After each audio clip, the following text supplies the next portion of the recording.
programs don't work. So the calculator doesn't work. Like things that are built into it, like That's it really just doesn't weird. work. Notepad doesn't work anymore. For no reason, probably. It's like, this is just like not open, or It won't open. It won't even click on it. So that's really weird. it's just It's just dead. yeah. I forgot. That's so weird. What's going on right now? Oh, we've got these nice We on? backgrounds. We should switch to the lapels. Just Hey, so no, I ruined that was everything. good. No. Yeah. Hey, everybody, it's Carlos Robles again for Immortals Inc. podcast, now video/podcast. Coming to you live from Immortals Inc. studios. I hope you enjoyed yesterday's, what did we do yesterday? Blood Bowl. We're still playing with the system, so forgive our bugs and any other problems we have. I'm trying to be normal and not have one big headset on here, so if there's sound and anybody's actually watching, use our chat. We're on Facebook, Twitter, Twitch. What else? YouTube? No, not YouTube. Oh, we're on everything? All right, so I guess we're on everything, so if you want to talk to us, Facebook is the only one I really know how to use, but just go ahead and tell us how we're doing and how it sounds. But anyway, today I have an old employee. Would you call yourself an employee? Yeah, we'll go with associate. Associate. Old consultant. Yeah, old consultant. We got Martin Dolinger here today. Hi, everyone. And, you can see me now. Yeah, I know, right? You Should've gotta done my makeup. Should've shaved. I matched this ice dragon here. Yeah. But today we're going to talk about some Pathfinder tests. Speaking of Pathfinder, and they just redid it. I'm not going to talk about it because I don't know what I'm talking about half the time. So I'm going to let Martin go through it. But Okay. we want to get over some introductions. Yeah, and, do all the stuff, and then I'll do the other yeah, stuff. we ran over some. Where's my pad from yesterday? Hold on. So- Off camera. So Back on professional- camera. Professional. So note. professional. Yeah, I do. We're starting a Blood Bowl league. September's starting the Blood Bowl league. It's going to be 2 months of Blood Bowl league and then 1 month of tournaments, or one tournament. We're going to start streaming that on Tuesdays, so we'll have more details when that's up. The newest products we had are from Games Workshop, Adaptus Titanicus, which was remember Epic Scale? Yeah. Yeah, that's what it is, again. I think they made it a little bigger. Does Epic still use centimeters? Or this is not a question for you. You don't know how to play the games. Hey, Josh, does Epic still use centimeters? I really don't know. I was just joking. I don't think it does. Yeah, I was just joking with a friend of mine that I thought it was. I mean, I think I brought this up last time on the podcast, but it's just funny that a game both invented and more prolifically played in the UK uses inches instead of the metric system. Yeah, I'm pretty sure. But Epic apparently originally used centimeters, but it might use. It did because I played it. Yeah, it was centimeter because they were so small though. They were tiny. Yeah. I think they're bigger and it probably back to inches. Yeah. New box set from GW is Tooth and Claw, which yesterday we went into a little more depth, but basically it's Space Wolves and Tyranid Cultist. Gene Stealers. Gene Stealer Cult. That's it. The half people. Stealing the genes. Yep. Legend of the Five Ring RPG starter box I got in finally. Cool. I don't know if you're big into the Chinese. Wait. Yeah. Japanese. No. Chinese. We're awful. Next thing. I don't know. I'm going to say it's Chinese, but Asian. There we go. Covers everything. We found a bunch of copies of the Book of Lost Spells from Necromancer Games for 5th edition. Those are pretty cool. I actually got one of those in. I was doing a loot crate thing for a little while, and that came in one. And there's some cool stuff in it. And Some goofy stuff. And like 5th edition is so fast and loose with spells. Like back when I do Pathfinder, I'm like, I don't want to do any third party stuff. It's Paizo only. But 5th edition D&D is so open ended and up for interpretation that like there's a lot of really cool. Yeah, there's a lot of stuff. So there's some interesting spells in that. A lot of good stuff. We also got for Legion, we got Han Solo and the Rebel Troopers in. If you're into that, it's the mass scale of Star Wars battles. So, and then lastly, Founders of Gloomhaven. It's a board game, standalone. Not like an expansion. No, it's not an expansion. It's standalone. Founders of Gloomhaven. I think we did we're also doing a board game on Saturdays, Sundays. We're still nailing down the day. We're also doing a board game stream. So I think the cat got a hold of me. I think they want to do Gloomhaven, so I might let them get a demo copy of that going. And yeah, I might want to stream some Dark Souls board game at some point. Got a huge table. We got the 8-person mic you were buying earlier. Yeah, the wireless that's, mic. That's cool stuff. I want to do pit with those. Yeah. Just scream at each other. Oh. No, I don't want to do that. No. You got to play pit the right way. Let's not abuse our listener base. There has to be anger involved in pit. But yeah, that's all that's available. We all have it here. So if you want to come in and try it out. But that's my spiel for that. So we'll throw that over there, and we'll go over to Martin. Yeah, let's just jump right into the Pathfinder playtest. So we've got all the stuff that they've put out. Can you buy this stuff at Immortals Inc? Yeah. Is it here? Yes, it's here. This is right. What are you doing? Is this a podcast or an infomercial? It's an infomercial. So yeah, they've got. You say you got this where? Okay, go ahead. I'm sorry. I'll shut up. They've got the hard and soft cover versions of the rule books, and this fancy one. It's like it's hard to tell with the glare or whatever.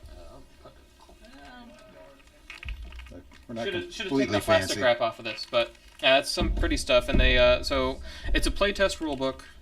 So the rulebooks are going to be a little bit less expensive than they normally are. Like the MSRP of this of the hardcover, what is that? 45, and I think they're normally this one's like $5 cheaper, but this is like half the price of what it normally is because it's only going to be good for like a year, right? So Pathfinder is creating a second edition. That is pretty hefty for $30. Yeah. There's a lot of content, and I'll actually get to a funny thing about that. So there's a lot of content, but it's not set. It's a beta test. So when Pathfinder first kind of took over the 3.x rule set back in 2008, they did a playtest then too. So that's how we got things like combat maneuver instead of 8-page rules on how to grapple. That's how we got a lot of the cool bloodline stuff for sorcerers and the whole idea of something happening at every level instead of having those dead levels that you had in the first Pathfinder game. In the new one, in the playtest, it's completely changed the precise mechanics of how you play. So instead of something like a move action and a standard action and a swift action and millions of attacks of opportunity, you get 3 actions on your turn and you get 1 reaction. And right now, as far as classes go, only the fighter starts out with the attack of opportunity. So combats go a little bit quicker. Are they cutting back? Sounds like they're cutting back on all their stuff then, basically. Cutting back, but adding in different spaces. So the amount of I haven't actually played it yet, and I am really excited to play it because there are a lot of moving parts to this game, but it seems like a lot of it is going to be relatively intuitive when you actually sit down and play it. And that's what I've heard from other people who have actually gone through the first adventure of the playtest adventure that they stuck out, Doomsday Dawn. So they created an adventure for people who are testing this game to go through it. So there are 7 basically mini adventures in Doomsday Dawn. Mm-hmm. So yeah, this book has 7 basically modules in it. Wow, they really... Yeah. Go ahead. I'm listening. Yeah, so like the first, 4th, and 7th adventure use the same set of characters. So you roll up your level 1 character, and you play the first adventure. Then you roll up completely different 4th level characters, play the second adventure. You roll completely different level 7, I believe, characters to play the 3rd one. You go back to your original characters, and you level them up to 9th, and they play the 4th adventure. Then you do a different set for the 5th and a different set for the 6th, and then you level your original characters up to like either 14th or 17th for the final adventure. So it and this basically they're trying to shock the system, not shock the system, but they want to see. Yeah, well, and actually they are trying to shock the system with some of the adventures. Like they're specifically testing particular parts of the adventure. Or particular parts of the game system. So it truly is a playtest. It's not they're not just yanking our chain to make us feel special. They're actually it's actually a playtest, and there's actually been 2 updates since the playtest went live. So 2 sets of rule updates, and it was funny. I've talked to you before about like the legacy games, right? Mm-hmm. Like Pathfinder, not Pathfinder. Pandemic Legacy or Risk Legacy, and Yep. there are like little stickers to put into the rule books as the rules change. Mhm. I was joking with a buddy of mine that got the fancy version of the rule book that he's just going to write in all the changes, so he doesn't have to buy the new rule book when it comes out. And I was like, we'll just, we'll print out every time they release an update PDF. We'll print them out Big on address sticker. labels, stick them in, and yeah. But That'll no, work. it's an interesting living game. If you get on the Paizo forums and the Paizo website, there are feedback forms, and they respond to those feedback forms. Yeah, is there one place that you go? Yeah. It's the forums, right? Yeah, I mean, they do respond on the forums, but the best way to actually give your feedback and have your feedback responded to is to actually fill out the various what's the word for when you write something down for the feedback Response. forms, something like that. Surveys. Oh. Surveys. I'm really good at words. So So yeah, they have so surveys educated. going out. So like right now, they're primarily focusing on the second adventure. So they released at Gen Con, right? And last week they stopped taking responses for the first adventure, but they didn't stop. Like if you wait until the end of the playtest to play Doomsday Dawn and fill out all the surveys on Doomsday Dawn and like the last week of the playtest, they're gonna see that and look at that and respond to that. But they are making changes in real time. So some of the updates that came out a few days ago on the 27th were primarily in response to all of the survey info that they got on the first adventure. And now people are primarily focused on the second adventure. When did this come out anyway? I can't remember. At Gen Con, August 2nd. Oh, so a couple weeks ago? A It's month like- ago. It's a month ago. All right, a couple weeks August, ago. August went much faster for you than it did for me. I know, it seems. right? But yeah, All I this, know this is came back. something happened and we're here. Yeah, no, yeah, it came out back on the second. I think we talked about it a little bit the last time I was here, just because they did a lot of introductions and blog posts on Paizo to kind of say, hey, this is how the system's gonna work. So we knew about the 3-action economy. We knew each of the classes got a little preview about how they were gonna work. Why do you think? What brought all this about? Why they decided to do another edition? Yeah, I mean, I think it's because, role-playing games in general have been growing sort of exponentially in the past probably like 3 years. mm-hmm. And 5th edition has kind of been getting the lion's share of people getting into it because it's way more user-friendly than Pathfinder. It's much easier to get into and sit down and just play than Pathfinder. I've noticed a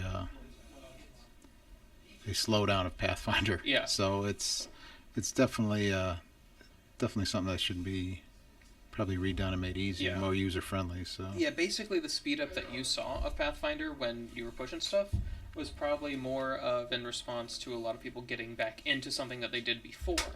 So yeah, they've grown a lot because a lot of people who used to play Pathfinder or used to play like 3rd edition or 3.5 might have switched to Pathfinder, but it's not necessarily as friendly to someone who's completely new to role-playing games in general. Like, I think you'd have an easier time switching someone from 3rd edition to Pathfinder than someone from 5th edition D&D to Pathfinder. Just because, it's the same. It's all the same. You roll a d20, you add a number to it, and that's your result. But there are a lot more moving parts. Yeah, in I think this is a Pathfinder. lot more complicated. I shouldn't say complicated, but complicated or deeper. Complicated. It's complex. It gives you a lot more variety, and it's kind of interesting. I've watched. That's where the +1, +2, +2, Right. +5 versus this. Yeah. Because they'll like in 5th edition, they'll find magic items or whatever, and the highest they go is like maybe a +2.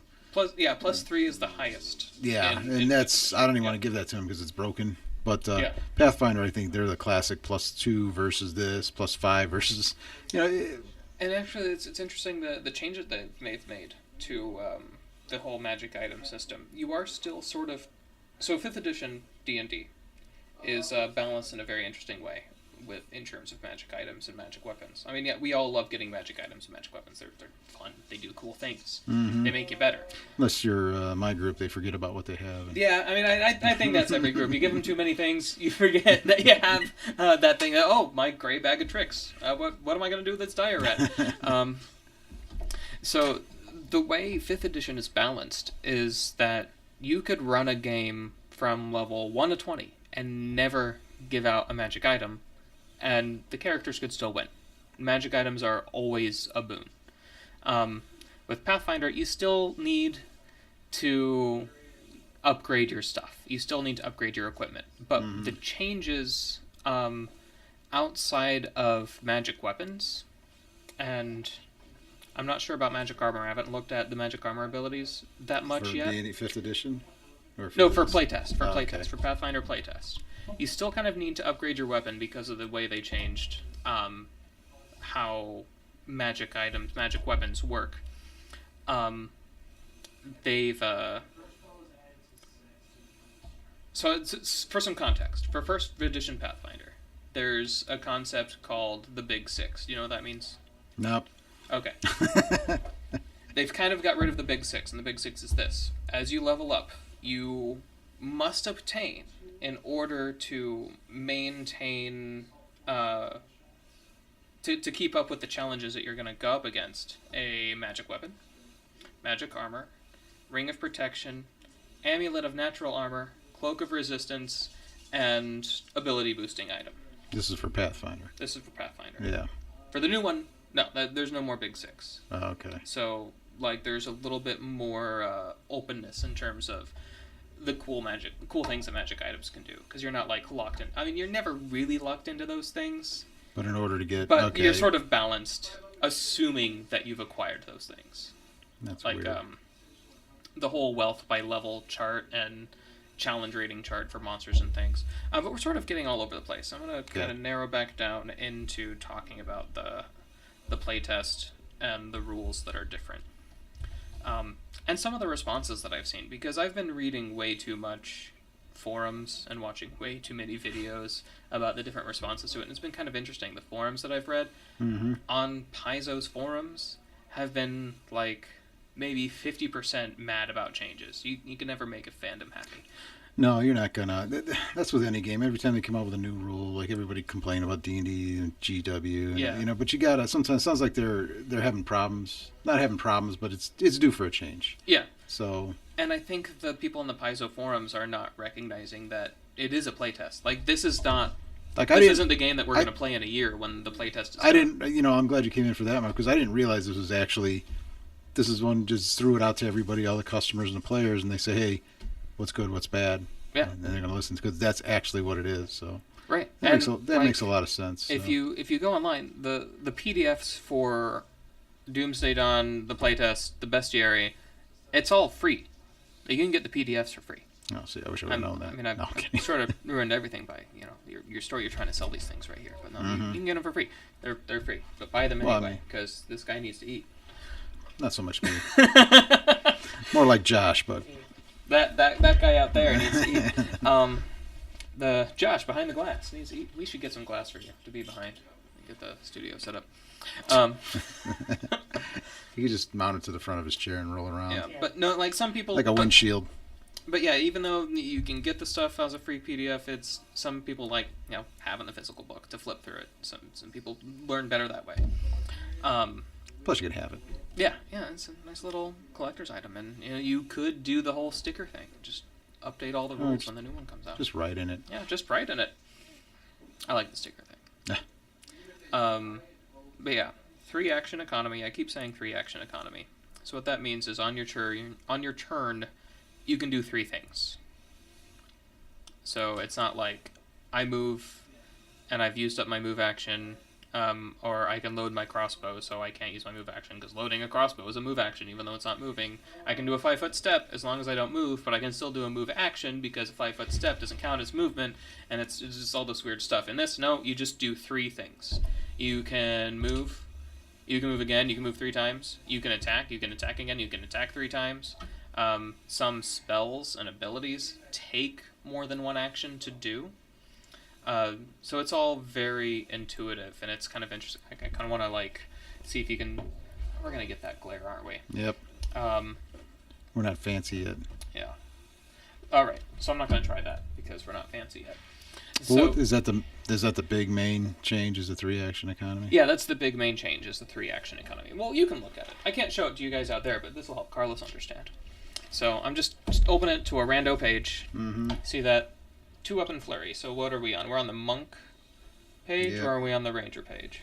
Looks monkey. No, it's fightery. All right, so we're on the fighter. This is a fighter feat. Is 2-weapon flurry. So this is only taking 1 attack. It gives you a little description of what you do. Mm-hmm. It's got these little tags here. So it has the attack trait, it has the fighter trait, and it has the press trait. So these are kind of like keywords in Magic the Gathering, like First Strike or Defender or Okay. whatever, and they all just mean stuff. And as you're going through this book and seeing these traits that are applied to these different feats and abilities and items, it's sort of confusing, but you just jump back to the glossary, you see what that means, and it's like, oh, okay. And it seems like a lot that you're going to keep all in your head at once, but when you sit down and play it, it's all very intuitive, makes sense. So all these little squares are action squares. Yeah, those squares are actions. So So it's got this little square, so it's got 1 little square, so that means it takes 1 one action. action, but the one underneath it, Whirlwind Strike, takes Yeah, 3 yeah, that actions. So takes that's all your 3 whole actions. thing. If You you've got a blank thing, a little blank square up here for Stance Savant, that means it doesn't take any action. No, it's free action. Well, that's where's kinda the basic. other one? Where's the 4th one? Let's find a reaction. Let's just go to the front of the fighter because they've got attack of opportunity. There.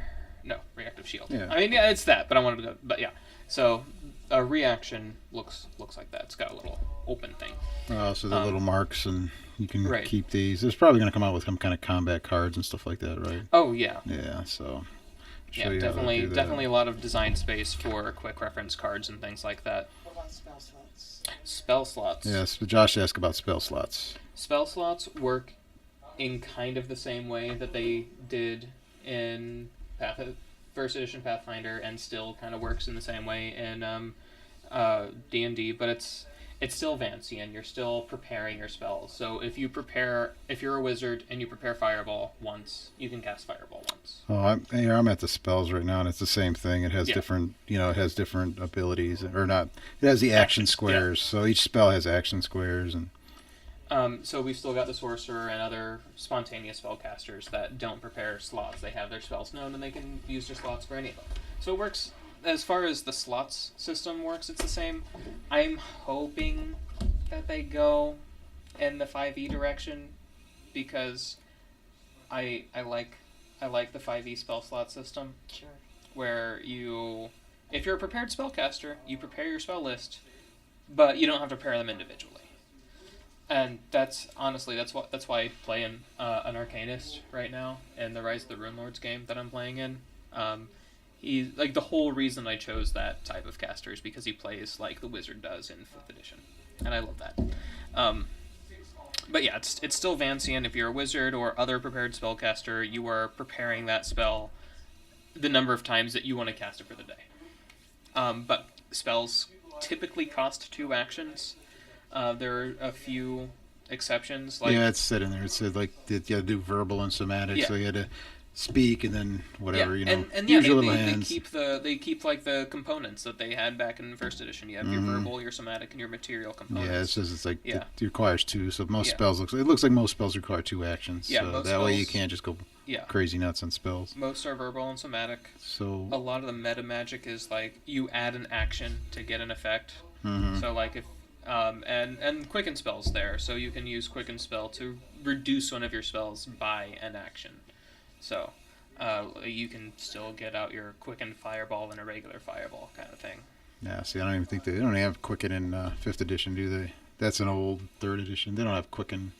No, because so many spells in 5th edition are bonus actions already, I and they're guess that kind would of be the they're kind of difference. busted sometimes.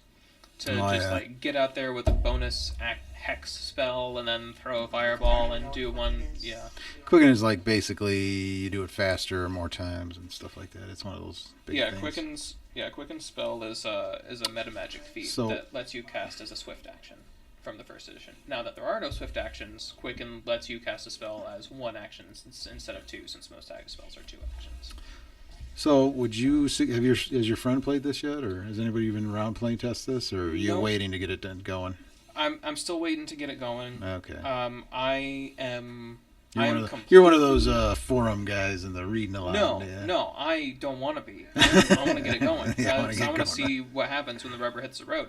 I want to see where these abilities interact with each other. Because it's interesting. Like when I read the forums, people are Well, like I'm fascinated. cranky. But when I watch videos, people are like, "This is great." That's probably because you got two. The forums are probably people just complaining. The other one, the players are actually playing. Yeah, the people that we had actually took the time to record a video. We had the Probably, same thing yeah. with 40K. Yeah. When they went to 8th edition. Everybody complained, but once they started playing, they're like, well, Right. people that played were happy. Or Age of Sigmar.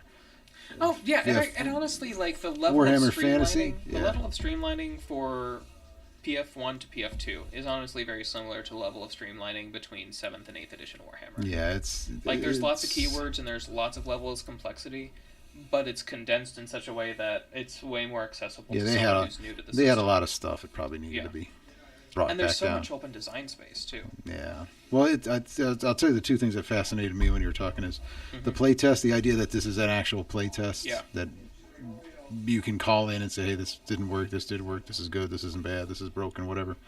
And that they had a adventure where they had you hop around to different characters of different levels. Oh yeah. To test it, because at that point you're testing it. You know, like, hey, I know first level works because everybody played, but how does a 15th level work, or how does Right. a 10th level work? Does it still work as it goes up? And And- I'm sure, you know, like they have play testers. They probably have like 200 play testers in the book as credit, Oh yeah. but that's yeah. nothing compared to a worldview. Once you Oh, start yeah. getting people out there really yeah. breaking it, you know, they're And just to be to not spoil anything, like I've read through most of the adventures in Doomsday Dawn to get ready Spoiler for alert. when I do have people playing it. No, I'm that's the thing. I'm not going to spoil it. I'm just going to give a short thing about the adventures. The aside from, well, I guess they do all have specific things. So, 5th edition has backgrounds, right? mm-hmm. Starfinder has backgrounds now, right? Yep. So now Pathfinder has backgrounds. And it's really cool. So from your background, you get ability boosts in the same way that you do from choosing your interests. Yeah, we always history. do. Yeah. You get your feats, and you get like you get a skill feat, and you get like a proficiency in a certain skill. So you get a lot from your background. And what they've done with Doomsday Dawn, they've done adventure-specific backgrounds, and that's just opening up design space. So you know how when an adventure path comes out, they've got the player's guide, and there's some cool options to pick up on if you're playing that adventure, and they fit that adventure. Well, they've already done that with Doomsday Dawn, so there are Doomsday Dawn specific backgrounds.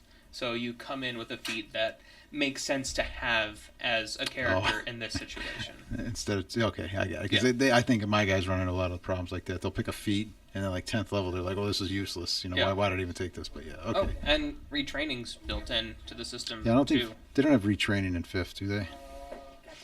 I think I just let them go and Yeah, do you can- whatever they. yeah, I it's- was really up about it, but I'm all right with it. Well, that's cool. What do they have for the product? The rule. What you got 3 different rule books here. Yeah, Oh, they I've have got the soft and hard cover, and then the fancy one? hardcover. Flip mats. Are there anything special about these, or they put playtest on it? And Well, these are maps from the playtest. So the big for this. For yeah the for adventure. the big So these maps go with that. yeah, and they're specifically? doing that going forward with their All right. folios instead of the generic map folios. They're going with flip mats that specific correspond for the to their adventures. Yeah, Oh yeah, I see. Okay. Yeah. That's And, not bad. yeah. Cool. Well, Martin, I'm glad you came in and told me some things about it. Maybe people didn't know what was going on and everything like that. I sure didn't, because Oh, you know yeah. me. I don't know what's going on half New the set of time. rules. It's a new set of rules. But yeah, anything else in closing? In closing, I didn't realize we were running out of time. There are 2 other Yeah, we're running big out of time. mechanic things I want to talk about. So maybe next time. Yeah, next time. Well, we should make this multi-parter. But yeah, the playtest looks fun. Play it. Do at least Martin, the first adventure be here before you for- give up on it. We'll Just be here. because it's really intuitive. It makes sense. Poor Martin, we've been Um, here for 4 hours. yeah, Oh if my you- God, Martin. If you are building, okay, so here's my closing advice for playing in the playtest. Mhm. I don't know about advice for running it because I haven't done it yet.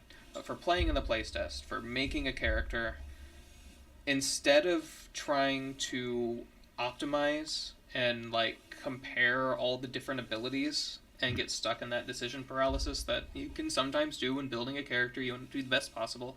Don't compare the abilities. Don't do that. Figure out first what type of character you want to play. I want to be like this. I want to be this 2-weapon fighter. All right. What ability lets me do that? And pick your abilities that way. Instead of trying to like number crunch and try to get the best thing. Because from what I've read, both in terms of my personal analysis of the entire rulebook that I've come through back and forth. Like, I'm in the process of making a quick reference spell sheet for people making first level characters. And from what I've read about and watched about other people playing the game, it's very difficult to make a suboptimal character now. The way character creation works, the way you make your ability scores, the way you choose your abilities, it's very difficult to make a bad character. So instead of worrying about optimization, worry about what you want to do. What kind of character do you want to be? What's your fighting style? What kind of spells do you want to cast? Stuff like that. Because it's not going to be bad. So it's a player's game, not a DM's game. It's okay. Yeah, definitely. That's cool. I can see them wanting to do that, but cool. All right, Martin. Well, maybe we can get the other mechanics in one day. And yeah. I didn't know. I should have probably talked about it a little more. But the mechanic is the reaction economy is the biggest thing, but proficiency is a big deal. Resonance is a big deal, and we can get into those more later. Yeah. Well, why don't you go ahead and play a little bit, then we'll see from there. Come back and talk about it then. Sounds good. That'll work, because I'm curious too, and where I'm going to go. Because from a business guy, I got to see how much I'm going to hold and if it's going to hold up. Yeah. I'll be your inside guy. Yeah, inside guy. Oh my God, don't buy that. But yeah, come on in, and it's really, once again, fascinating. It is a play test. You can talk to the company; they'll let you know if it's right or wrong. And then the 3-action thing, I like that. It's kind of like 5th edition, but it's not. So it's cool. Quick bit of trivia, because we have some of the responses for the first adventure of the playtest. 8% of characters died. It's kind of high, isn't it? Yeah. I don't know if that's high or not. They did change the rules on death and dying. And that's the other thing I wanted to ask, because they just said 8% of characters died in the first adventure.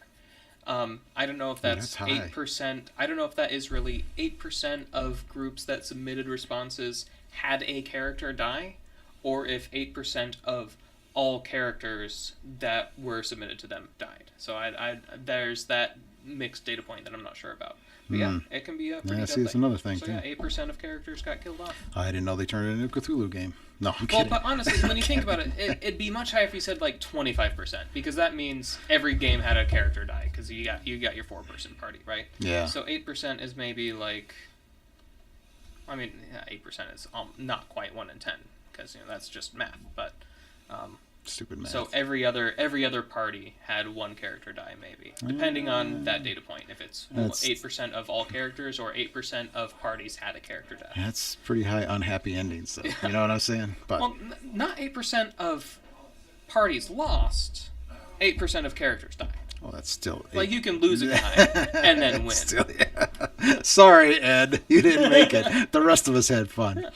All right. Well, thanks for coming on, Martin. Yeah, play it, and we'll get back and go from there. I'll give you my my rundown of my adventure. We'll schedule more time for you. Yeah, we usually keep it like 45 minutes. We usually do 30. So, all right. Well, if you guys want to get a hold of us, just give us a call at the store, 216-712-7169. Check us out online at immortalsinconline.com. Go to Twitter at Immortals_Inc. We also do Twitch at Immortals Inc. We also do Yahoo at Immortals Inc. And we also do, not Yahoo, Instagram, YouTube. Yeah, forget Yahoo. I don't know why I said Yahoo. Oh, my podcast. It's also like your email address. You're stuck in that. Immortals Inc. At yahoo.com. Yeah, that's my Immortals Inc. But if you want to get a hold of the podcast specifically, it's podcast.immortalsinc@gmail.com. So, other than that, see you next time. Bye. Bye.